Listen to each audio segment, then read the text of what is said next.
Fala pessoal, tudo bom com vocês? Fundo de tijolo ou fundo de papel? Qual que é o melhor fundo imobiliário para ter na carteira? Pessoal, vou trazer 4 pontos aqui bem importantes, sendo o quarto o último, o mais importante na hora de escolher entre fundo imobiliário de papel e fundo imobiliário de tijolo. Então, não se esqueçam, se inscrevam no canal, deixa seu like no vídeo e principalmente comenta aí, você tem mais fundo de papel ou de tijolo hoje na sua carteira? E de papel, quais casas você tem investido? RISA, Credit Suisse, várias casas de VBI, várias casas hoje de fundo imobiliário, já tem fundo imobiliário de papel muito bom. E me fala qual casa que você tem investido mais. Pessoal, Kinea, entre outras. Pessoal, primeiro ponto, hoje você consegue ter diversos tipos de fundos. O que são fundos de papel? Fundos de papel são fundos de dívida, fundos que compram CRI, certificados de recebíveis imobiliários. E fundo de tijolo, como o próprio nome já diz, tijolo físico, são os que compram imóveis. Então, a HGLG11, por exemplo, que tem galpões logísticos, o XPPR, tem lajes corporativas, vários fundos imobiliários de tijolo são os que compram imóveis diretamente. E todo fundo imobiliário tem que distribuir 95% da sua receita em dividendos, em aluguéis mensais. Então, independente do que você escolha, você vai ter o dividendo mensal na conta. Primeiro ponto, tijolo pode valorizar mais com o IPCA, com a inflação dos imóveis, IGPM, INCC, com a inflação dos imóveis em geral no longo prazo. Por que eu falo pode? Muitas vezes acaba comprando um imóvel mais caro. Então a gente já viu muito fundo imobiliário de tijolo que do IPO para cá só caiu. Vou dar alguns exemplos aqui. XPPR está bem abaixo do valor do IPO, entre outros fundos. O TEP11, que era o antigo SDIP da SDI Properties. Então a gente tem vários tipos de fundos imobiliários de tijolo que desvalorizaram muito. Um dos principais motivos foi o home office no ano de 2020, né? Então esse movimento de sair dos escritórios, a XP mesmo desocupou 4 andares, um dos principais prédios da Faria Lima, trouxe aquele movimento do home office, isso desvalorizou muito os fundos de tijolo. Com relação ao fundo de papel, ele também pode valorizar, dependendo da correção da dívida. Então, se conseguir bastante dívida CDI+, vou dar um exemplo, RISAC 11, que é um fundo imobiliário que eu já falei em um vídeo meu anterior, que eu tenho uma posição boa nele, eu gosto do fundo, não é uma recomendação de compra, mas é um fundo que tem se destacado. Ele comprou várias dívidas CDI mais taxa pré. O que aconteceu com o CDI nos últimos 6 meses? Subiu muito, saiu ele de 7 e poucos por cento para 13,75. E aí se o fundo tem uma dívida CDI mais 3, nós estamos falando de 16,75% de taxa interna de retorno, TIR. Então é muito grande o carrego, é uma rentabilidade muito boa. E quem comprou a 89, 86, que chegou a bater o fundo, hoje está rindo à toa que o fundo está batendo R$100, hoje está 100 e pouquinho, valorizou muito bem nos últimos 2 meses e está entregando um dividendo acima de 1,5% nos últimos 3 meses, um dividendo muito alto. Então o fundo de tijolo pode valorizar o imóvel no longo prazo, por inflação, mas tem que saber comprar imóvel, tem que estudar o fundo, e o fundo de papel pode se valorizar pelo carrego da dívida. Segundo ponto, risco.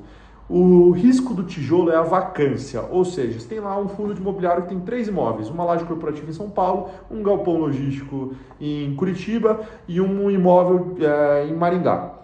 Esse fundo, se ele tiver um dos imóveis vago, ele vai ter uma taxa próxima a 30% de vacância se ele estiver com a distribuição igualitária aí entre os imóveis. Ou seja, se o inquilino sair, ele fica sem receber aluguel, dá vacância e isso se desconta muito na cota, porque isso é uma notícia ruim para o mercado, as pessoas costumam a vender com uma notícia ruim.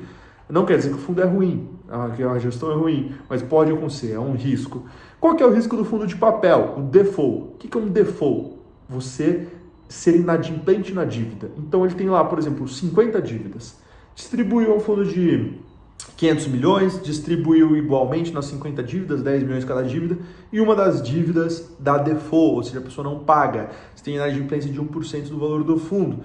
Se 10 pessoas não pagarem, aí começa a complicar cada vez mais, 10% de inadimplência, default, e aí esse é o risco do papel, fundo de papel.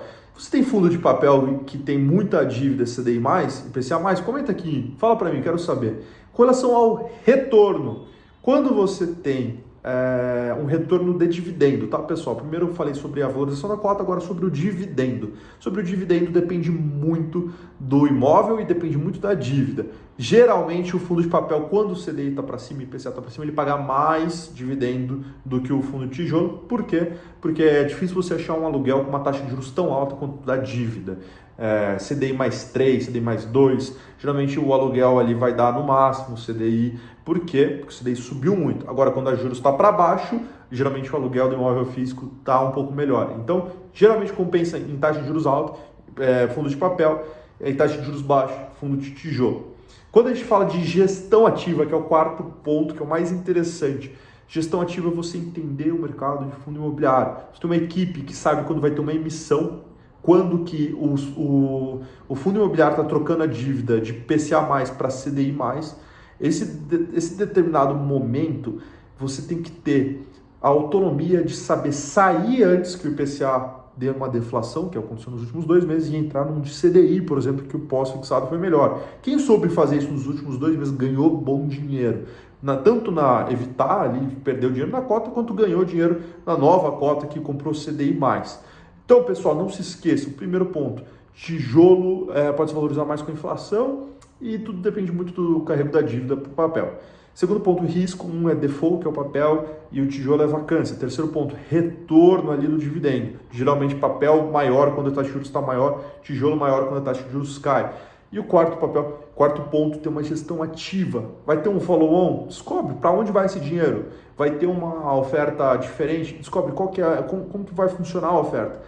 Estuda o mercado de fundo imobiliário. Descobre como está a previsão de cada uma das taxas. O Banco Central falou que a inflação vai cair. Sai um pouco de fundo que tem muita dívida da inflação. Começa a comprar um pouco de CDI. E por aí vai. Tem esse jogo de cintura. Qualquer dúvida, manda aqui nos comentários. Estou disponível para tirar dúvidas de vocês. Não se esquece de se inscrever no canal e ver também os outros vídeos de fundo imobiliário que eu tenho aqui. Um que eu abri minha carteira já uma vez publicamente, entre outros vídeos que a gente tem.